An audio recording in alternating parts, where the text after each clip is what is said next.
अस्सलाम वालेकुम फ्रेंड्स, मेरा नाम शाहिद है और आप देख रहे हैं मेरा YouTube channel programming with Shahid. तो फ्रेंड्स, आज मैं आप लोगों को बताऊंगा कंपैरिजन ऑपरेटर्स के बारे में। ये क्या होते हैं, कैसे यूज़ होते हैं। तो चलिए लैपटॉप की स्क्रीन पे चलते हैं। यहाँ पे पीएचपी कंपैरिजन ऑपरेटर्स हैं। कंपैरिजन मतलब कि किसी दो वेरिएबल्स को आपस में कंपेयर करवाना हो। मतलब एक वेरिएबल में फॉर एग्जांपल हमने 1 डाल दिया, दूसरे में B1 डाल दिया। तो अब वो दोनों वेरिएबल्स को कंपेयर करवाने के लिए हम कंपैरिजन ऑपरेटर्स का यूज़ करते हैं। कैसे करते हैं? अब ये फॉर एग्जांपल ये एक ऑपरेटर है, इसको इक्वल ऑपरेटर कहते हैं, ठीक है। अब ये इसका एग्जांपल ये है कि $x डबल इक्वल टू या equal to $y equal to, बल्कि तो ये हमें रिटर्न ट्रू करेगा if $x is equal to $y। मतलब कि $x अगर बराबर है $y के तो हमें ये रिटर्न ट्रू करेगा, अदरवाइज ये हमें क्या रिटर्न करेगा, फॉल्स रिटर्न करेगा। अब हमें जो ब्राउज़र पर नज़र आएगा, फॉर एग्ज़ाम्पल अगर ये इक्वल हैं दोनों ऑपरेटर्स, तो हमें ब्राउज़र पर नज़र आएगा 1 का मतलब ये है कि ये हमें रिटर्न कर रहा है ट्रू। ऐसे ब्राउज़र में नज़र नहीं आएगा कि ट्रू लिखा हुआ हो या फॉल्स लिखा हुआ हो। ये हमें रिटर्न करता है 0 एंड 1, मतलब 0 मतलब फॉल्स रिटर्न करता है। अगर दो वेरिएबल्स आपस में बराबर नहीं है तो 0 रिटर्न करेगा, मतलब फॉल्स रिटर्न करेगा। अगर दोनों बराबर हैं तो 1 रिटर्न करेगा। इसका मतलब ये है कि ये ट्रू है, ठीक है। तो चलें हम प्रैक्टिकली इसको करके देखते हैं। यहाँ पे मैं एक फ़ाइल बना लेता हूँ, न्यू फाइल, Ctrl+N, और यहाँ पे जहाँ पे आपने ज़ैम्प इंस्टॉल किया हुआ है वहाँ पे मैंने डी ड्राइव में किया हुआ है इंस्टॉल, तो मैं जब वहाँ जाऊँगा डी ड्राइव में, जहाँ भी आपने ज़ैम्प इंस्टॉल किया वहाँ पर जाकर ज़ैम्प के फ़ोल्डर में अंदर जाकर htdocs का फ़ोल्डर है। जो भी आप फाइल बनाएंगे, जो भी आप मतलब प्रोजेक्ट भी जो भी होंगे आगे जाकर आप प्रोजेक्ट बनाएंगे, वो भी मतलब htdocs के अंदर ही रखेंगे, फिर वो एक्सेसिबल होगा ब्राउज़र पे, अदरवाइज़ नहीं होगा, ठीक है। मतलब जो भी फाइल्स रन होंगी हमारी वो htdocs के अंदर। अब यहाँ पे आप अगर दूसरा कोई फ़ोल्डर बना लो तो वो आपकी मर्ज़ी है, लेकिन बेस्ट वे ये है कि आप यहाँ पे फ़ोल्डर बना लें। तो मैंने एक फ़ोल्डर बनाया हुआ है यूट्यूब PHP बेसिक कोर्स के नाम से। यहाँ पे मैं इस फाइल को सेव करूँगा, ठीक है। फाइल का नाम जो भी आप रखें, मैं कंपेरिजन रख देता हूँ, comparison.php। फाइल एक्सटेंशन .php लाजमी देना है क्योंकि हम PHP के साथ काम करें, ठीक है जी। तो ये फाइल सेव हो गई। अब हम यहाँ पे फॉर एग्ज़ाम्पल मैंने $x लिख दिया, उसमें 1 डाल दिया, ठीक है। और $y दूसरा वेरिएबल बनाया, उसमें भी मैंने 1 स्टोर कर दिया। अब इको करते हैं इसको। इको मतलब जो भी आप प्रिंट स्क्रीन पे ब्राउज़र पे प्रिंट करना चाह रहे हैं तो वो इको कीवर्ड से यूज़ होता है, ठीक है जी। तो इको यहाँ पे लिखेंगे और $x इक्वल टू $y, ठीक है जी। मतलब अगर ये दोनों बराबर होंगे, मतलब $x में वैल्यू 1 पड़ी हुई है, $y में भी वैल्यू 1 पड़ी है, मतलब यहाँ पे ऐसे होगा कि 1 बराबर है 1 के, तो हमें ब्राउज़र पे 1 नज़र आना चाहिए, मतलब ट्रू। तो चलिए चलते हैं यहाँ पे लोकल होस्ट। जब भी प्रोग्राम रन करें तो लोकल होस्ट लिख के, क्योंकि हम लोकल पे कंप्यूटर पे काम करें ना कि सर्वर पे करें, तो यहाँ पे लोकल होस्ट लिख के उसके बाद यहाँ पे जो भी आपका मतलब वो क्या बोलते हैं फाइल का नाम है, चाहे या फिर वो किसी फ़ोल्डर का नाम है, तो मेरा फ़ोल्डर का नाम है, मैं फ़ोल्डर का नाम लिख के इंटर करूँगा, ठीक है। यूट्यूब PHP बेसिक कोर्सेज पे इंटर करूँगा। फिर जो भी इसमें सारी फाइल्स होंगी वो यहाँ पे नज़र आने लगेंगी। तो मैंने अभी रिसेंटली कौन सी फाइल बनाई थी वो थी comparison.php। तो हम इस पर क्लिक करेंगे। ठीक है जी। तो ये हमें रिटर्न 1 कर रहा है, मैं जूम करके दिखा दूँगा आपको। ठीक है जी, ये 1 रिटर्न कर रहा है, मतलब कि ये ट्रू रिटर्न कर रहा है। मतलब ये वेरिएबल x जो है y के बराबर है, मतलब दोनों की वैल्यू सेम है, इसलिए हमें रिटर्न 1 कर रहा है। अगर हम यहाँ पे 2 कर दें, मतलब 1 बराबर है 2 के, तो ये तो गलत हो गया, 1 तो बराबर 2 के नहीं है। तो यहाँ पे इस केस में हमें यहाँ पे 0 रिटर्न करना चाहिए। तो रिफ़्रेश करते हैं ब्राउज़र को, मतलब सॉरी, अगर फाल्स होगा तो कुछ भी रिटर्न नहीं करेगा, 0 रिटर्न नहीं करेगा। ठीक है, मतलब फाल्स होगा तो कुछ भी रिटर्न नहीं करेगा, इसका मतलब ये है कि ये फाल्स है। ठीक है, तो ये है इक्वल ऑपरेटर। इसके बाद आगे चलते हैं, दूसरा कौन सा है, आइडेंटिकल ऑपरेटर, ट्रिपल इक्वल इसे आप कह सकते हैं। तो ये क्या करता है बेसिकली कि return true if $x is equal to $y and they are both of the same type. मैंने आपको डेटा टाइप्स पढ़ाए थे, इंटीजर है, फ्लोट है। तो ये बेसिकली क्या करता है कि ये अब ट्रिपल इक्वल यहाँ पे करेंगे। तो फॉर एग्जांपल अब इसमें मैंने इंटीजर वैल्यू डाल दी है, इसमें मैं डालता हूँ स्ट्रिंग। तो ये क्या करेगा, वैल्यू भी चेक करेगा और वेरिएबल का डेटा टाइप भी चेक करेगा। तो यहाँ पे मैंने रखा है इंटीजर, यहाँ पे स्ट्रिंग है, मतलब टेक्स्ट है। तो इस केस में देखते हैं ये क्या प्रिंट करता है, फॉल्स रिटर्न करेगा। ठीक है, कुछ भी नहीं आया, मतलब फॉल्स है, मतलब दोनों की वैल्यू, चलो यहाँ पे 1 नहीं दे देते हैं। ठीक है, दोनों की वैल्यू एक ही है, लेकिन डेटा टाइप चेंज है दोनों की, इसका स्ट्रिंग है और ऊपर वाले का इंटीजर है। तो इन केस में इस केस में मतलब दोनों डेटा टाइप भी सेम होनी चाहिए और वैल्यू भी, फिर हमें ट्रू रिटर्न करेगा। जैसे कि ये अब मैं दोनों की इंटीजर कर लेता हूँ वैल्यू, तो अब हमें 1 रिटर्न करना चाहिए। तो ये 1 आ गया। ठीक है जी, होप कि आपको ये भी समझ आ गया होगा। और उसके बाद है नॉट इक्वल। नॉट इक्वल क्या करता है, ये return true if $x is not equal to $y, मतलब कि $x $y के बराबर ना हो, फिर ये ट्रू रिटर्न करता है। ठीक है, तो यहाँ पे हम क्या करते हैं, $y में 0 कर देते हैं और यहाँ पे नॉट इक्वल का ऑपरेटर यूज़ करते हैं। तो हमें यहाँ पे क्या रिटर्न होना चाहिए, कोई बताएगा मुझे? चलें ठीक है, तो यहाँ पे 1 रिटर्न करेगा। क्यों 1 रिटर्न किया इसने? क्योंकि ये जो नॉट इक्वल ऑपरेटर है ये तब ट्रू रिटर्न करता है जब एक वेरिएबल की वैल्यू दूसरे वेरिएबल के बराबर ना हो, तब ये ट्रू रिटर्न करता है। अब देखिए यहाँ पे x की वैल्यू 1 है, y की वैल्यू 0 है। ठीक है, तो मतलब ये x की वैल्यू y की वैल्यू के बराबर नहीं है, तो हमें रिटर्न ट्रू कर रहा है। ठीक है, 1 मतलब ट्रू रिटर्न कर रहा है। ठीक है जी, अगर मैं यहाँ पे पेन लिख लेता हूँ तो ये फॉल्स रिटर्न करेगा, कुछ भी नज़र नहीं आएगा। ठीक है जी, मतलब 0 रिटर्न किया इसने, मतलब फॉल्स, कंडीशन फॉल्स हो गई। ठीक है जी,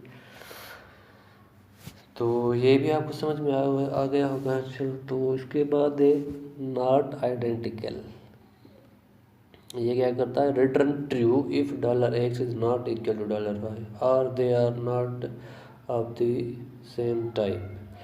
मतलब ये रिटर्न करता है कि अगर $x $y के बराबर ना हो और they are not of the same type, और दोनों सेम टाइप के भी ना हो, फिर रिटर्न ट्रू करेगा। ठीक है जी, ये इसका एग्जांपल देख लेते हैं हम। ये बूल ट्रू रिटर्न कर रहा है। ठीक है,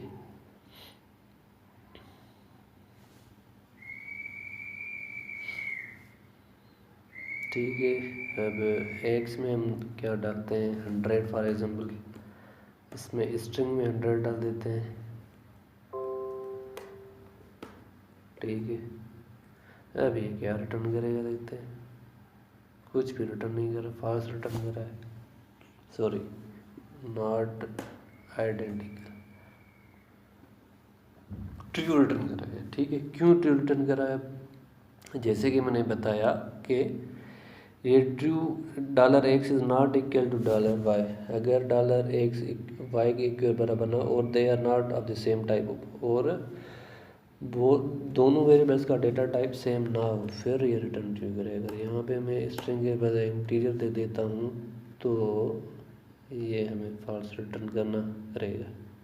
ठीक है जी, मतलब दोनों के डेटा टाइप भी सेम ना हो, फिर ये हमें ट्रू रिटर्न करेगा, और वैल्यू भी सेम ना हो। ठीक है, इसके बाद है ग्रेटर देन। ये क्या करता है, return true if $x is greater than $y। ये हमें ट्रू रिटर्न करेगा अगर $x में फॉर एग्जांपल मैं 100 डाल देता हूँ, और इसमें क्या डाल देता हूँ, y में 200 डाल देता हूँ, लेकिन ये स्ट्रिंग में है। ठीक है, याद रखिएगा, इंटीजर नहीं। तो ये क्या रिटर्न करेगा,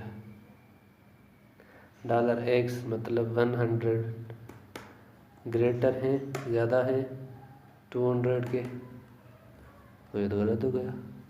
100-200 से बड़ा नहीं है, कम है, तो ये क्या रिटर्न करेगा, कुछ भी नहीं रिटर्न करेगा।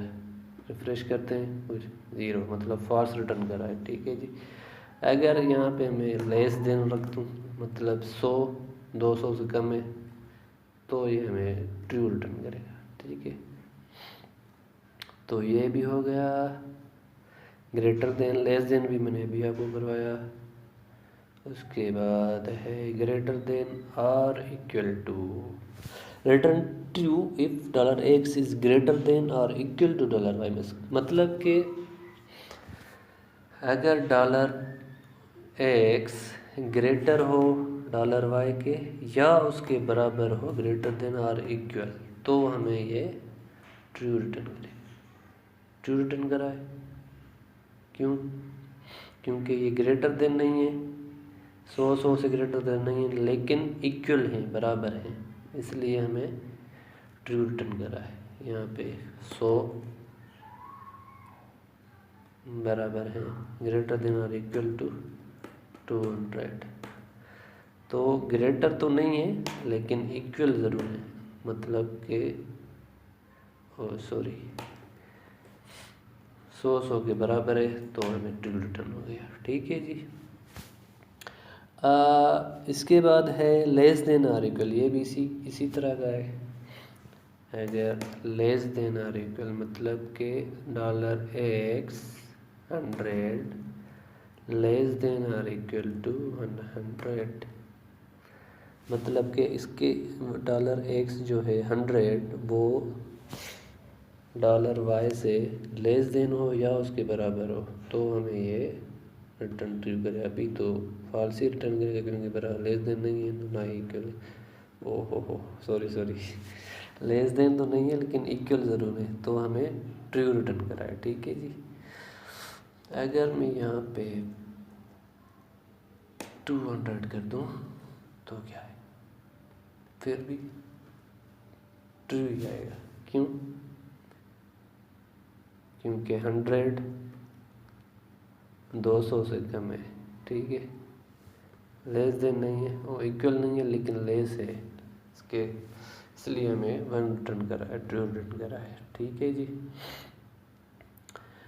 इसके बाद है ये स्पेसशिप ऑपरेटर। ये क्या करता है, रिटर्न से एन इंटीजर लेस देन और इक्वल टू और greater than 0 depending on if $x is less than, equal to और greater than $y, introduced in PHP से। इसका एक एग्जाम्पल देख लेते हैं। हाँ, यहाँ पे $x में 5 है, ठीक है, यहाँ पे 10 है y में, तो 10 स्पेसिफिक ऑपरेटर का यूज़ किया इसने, returns -1 because $x is less than $y। अगर ये $x मतलब के $y से कम होगा तो हमें -1 रिटर्न करेगा, ठीक है। इसका थोड़ा कॉन्सेप्ट अलग है। तो यहाँ जहाँ पे ज़रूरत पड़ेगी तो हम ये यूज़ करेंगे, लेकिन इसका ज़्यादातर यूज़ नहीं होता। मैंने तो अभी तक कभी भी नहीं यूज़ किया, लेकिन कर सकते हैं जब मतलब कंडीशन ऐसी आ गई तो कर सकते हैं, ठीक है जी। और ये $x is equals to $x is equal to 10, $y is equal to 10। ये क्या करेगा, return 0 because values are equal. अगर इक्वल वैल्यू होंगी तो हमें 0 रिटर्न करेगा, ठीक है। उसके बाद है $x is equal to 15, $y is equal to 10। ये क्या करेगा, हमें रिटर्न +1 मतलब 1 रिटर्न करेगा। +1 नहीं लिखा हुआ होगा लेकिन 1 लिखा हुआ, इसका मतलब ये है कि ये +1 ही है। तो ये returns +1 because $x is greater than $y, क्योंकि $x $y से बड़ा है, इसलिए हमें 1 रिटर्न करेगा। तो ये स्पेसिफिक ऑपरेटर है। तो जब हमें इसकी ज़रूरत पड़ेगी तो हम यूज़ करेंगे। तो तब तक के लिए ये आपके कंपैरिजन ऑपरेटर्स यहाँ तक ख़त्म हो गए, ठीक है जी। इसके बाद है PHP increment and decrement operators. The PHP increment operators are used to increment a variable's value. Increment operators हम क्यों यूज़ करते हैं? फॉर एग्जांपल हमें किसी वेरिएबल में इंक्रीमेंट वैल्यू को इंक्रीज़ करवाना हो तो हम इंक्रीमेंट और इंक्रीमेंट का यूज़ करते हैं। और उसके बाद decrement, PHP decrement operators are use to decrement variables value. जब हमें वेरिएबल से कोई वैल्यू डिक्रीमेंट करवानी हो, मतलब कम करवानी हो, तो हम डिक्रीमेंट ऑपरेटर का यूज़ करते हैं। तो चलिए अभी हम करते हैं, इसको मैं हटा देता हूँ। फॉर एग्जाम्पल यहाँ पे $x इज इक्वल्स टू 1 कर देते हैं, ठीक। x में मतलब 1 वैल्यू पड़ी हुई है। अब यहाँ पे क्या करते हैं, इको $x ++। तो आउटपुट क्या आ गया, ++ का मतलब है कि इसमें एक और ऐड कर दो, ठीक है जी। तो ब्राउज़र पर चलते हैं, देखते हैं क्या आउटपुट आता है।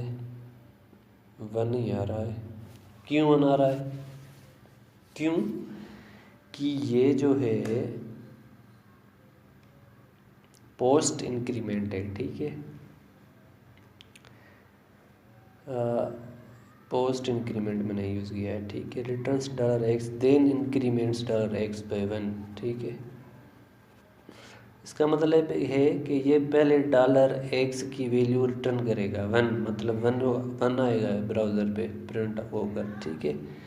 उसके बाद ये अगर इसने एक इसमें ऐड किया होगा, मतलब पहले वैल्यू प्रिंट करेगा, उसके बाद जो है ना मतलब उसमें 1 ऐड कर देगा। इसको बोलते हैं पोस्ट इंक्रीमेंट।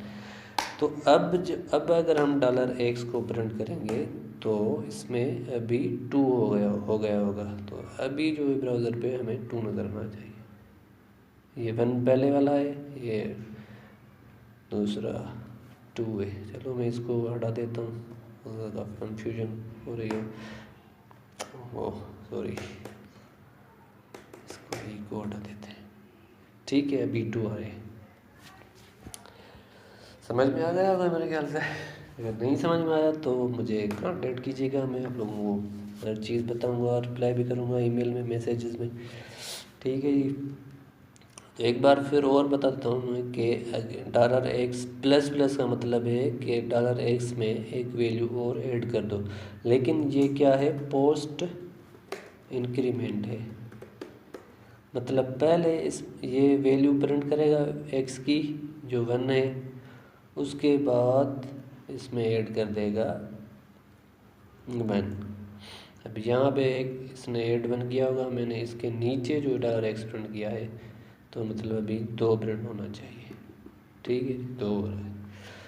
उसके बाद है प्री इंक्रीमेंट का मतलब क्या है कि $x by 1 then returns $x।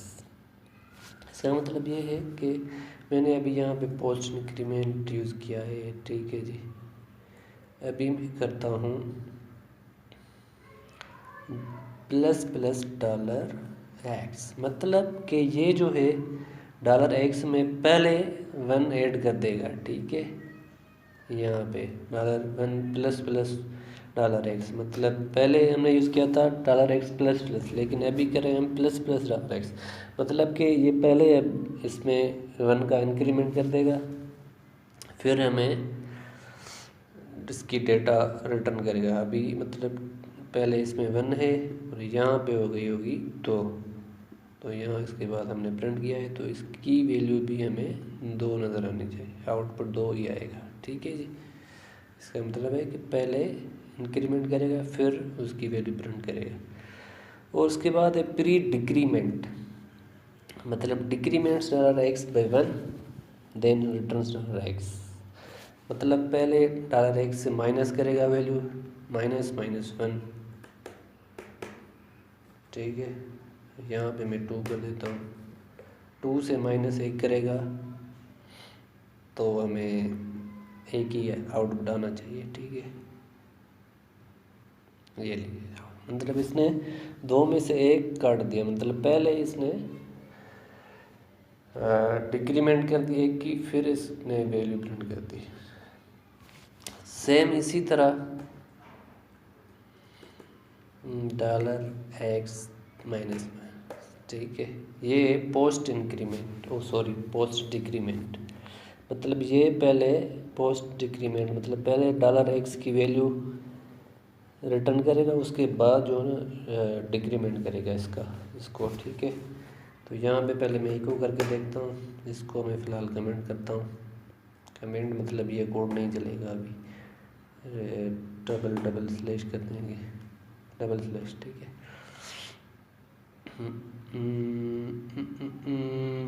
Okay, तो यहाँ पे 2 आ गया, ठीक है जी।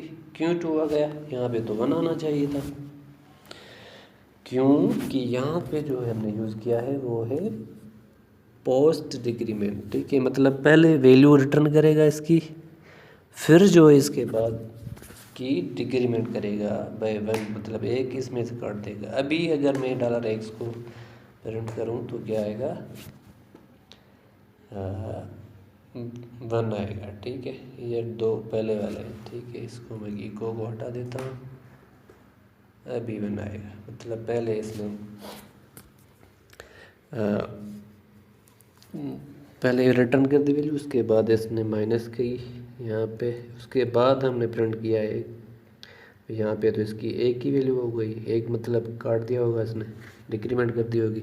तो अभी अगर मैं प्रिंट करूँगा इसको तो 1 ही आएगा, तो 1 ही आया है, ठीक है जी।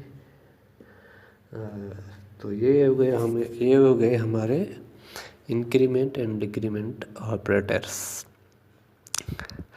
इसके बाद है PHP लॉजिकल ऑपरेटर्स, और इसके बाद है स्ट्रिंग ऑपरेटर्स और array operators and conditional operators. तो ये मैं आप लोगों को इंशाल्लाह सुबह को इसके लिए अलग से वीडियो बनाऊंगा, क्योंकि ये वीडियो बहुत बड़ा हो गया, तो मैं नहीं चाहता कि आप लोग भी बोर हो जाए जल्दी बात, तो इसलिए। लेकिन ये पूरा का पूरा वीडियो देखना, स्किप नहीं करना, क्योंकि इसमें बहुत सारी ऐसी पॉइंट्स हैं जो आगे चलकर आपको प्रोजेक्ट में काम आएंगे, ठीक है जी। तो फ्रेंड्स, अगर आपको मेरा वीडियो लाइक अच्छा लगा हो तो प्लीज़ लाइक कीजिएगा, शेयर कीजिएगा, and please subscribe my channel and share the videos to your friends. तब तक के लिए फ्रेंड्स, अल्लाह हाफिज़, थैंक यू।